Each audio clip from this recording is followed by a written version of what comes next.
on the Orange River Bridge in a beautiful town called Upington. A fascinating place, Upington.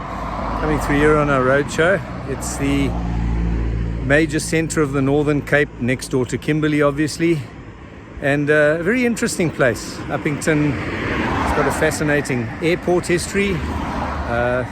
Its little airport, as small as it is, has one of the longest runways in the world, almost 5 kilometers long. It was built in the apartheid era, the reason being to facilitate Boeing 747s of SAA who weren't allowed to fly over Africa and couldn't take off from high altitude Joburg with full tanks because of the thin air.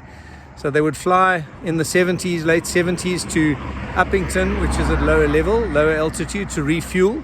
And a very long runway needed here because not because of the altitude, but more because of the heat. And so the Boeing 747s had to then take off with full tanks in the heat sometimes to fly around Africa, not over the bulge of Africa, because of the boycotts and the sanctions against SAA at the time. Fascinating. It's also very dry here, so its airport has stored old mothballed planes from time to time because they don't rust. They preserve quite well here. So that's an interesting part of Upington's aviation. It was in 1976 also a Concorde test site, interestingly enough. It's a great place for table grape farming. It's one of the few towns actually on a significant river in South Africa, because there aren't many significant river in this dry country. So it's got up and down the river near Upington good irrigation, and therefore great table grape farming. And the table grape farmers here are top notch. They export to some of the finest supermarkets of the European Union, so quality is not an issue. And there's a small winemaking industry as well, Orange River Cellars being the wine maker in this area. But of course what's also added to Upington's economy in recent years is its solar potential. Sunny weather most of the time, very hot here in summer, and solar potential huge. Got one of these massive towers that you can see from a distance there with 205 meter high solar thermal tower, I think it's called, where mirrors reflect heat onto the tower. It warms up to over 500 degrees Celsius, and that heat is effectively the energy storage, which runs a steam turbine to generate electricity, with 2 hours storage capacity as well, which adds stability to the electricity grid. So fascinating from a solar power performance too. And then of course one has to ask with Upington is it possibly a future destination for some of South Africa's skilled and more affluent semigrants? Now, it's an underrated town in terms of lifestyle. It doesn't have the population growth pressures and the massive influxes of the big cities of Gauteng and the Western Cape.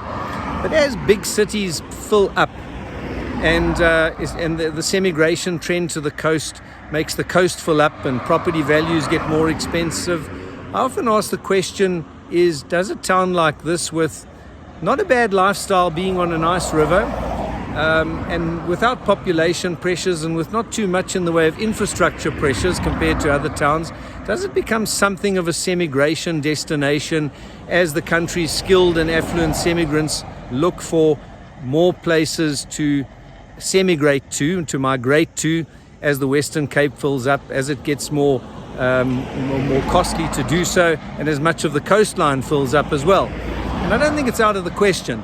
I don't think it'll become a major semigration destination, but I think that's one thing we've got to look at, is inland towns,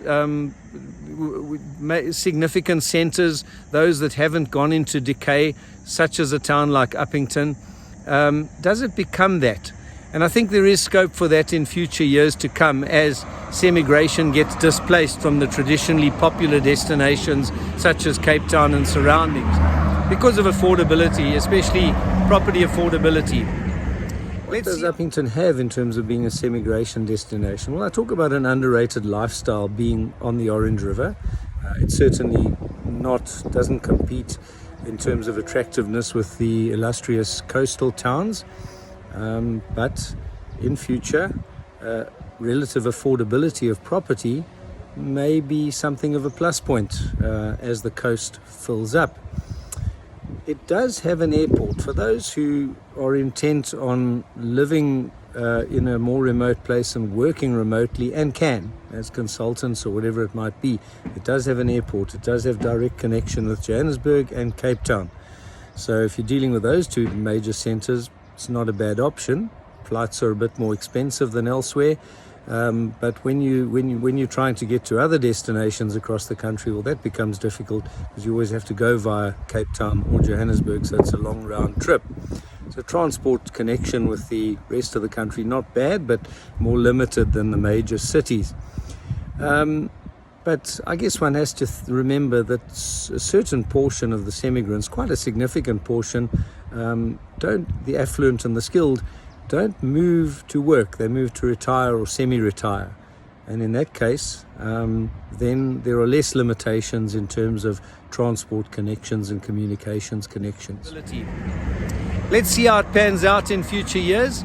I don't think it's going to become a major semigration destination, but I think these major regional centers, call them secondary cities, major towns, I think they do have a big role to play in absorbing some of South Africa's urbanization and migration rates, because certainly the big Gauteng metros are being overrun by population influx, as is the city of Cape Town and others.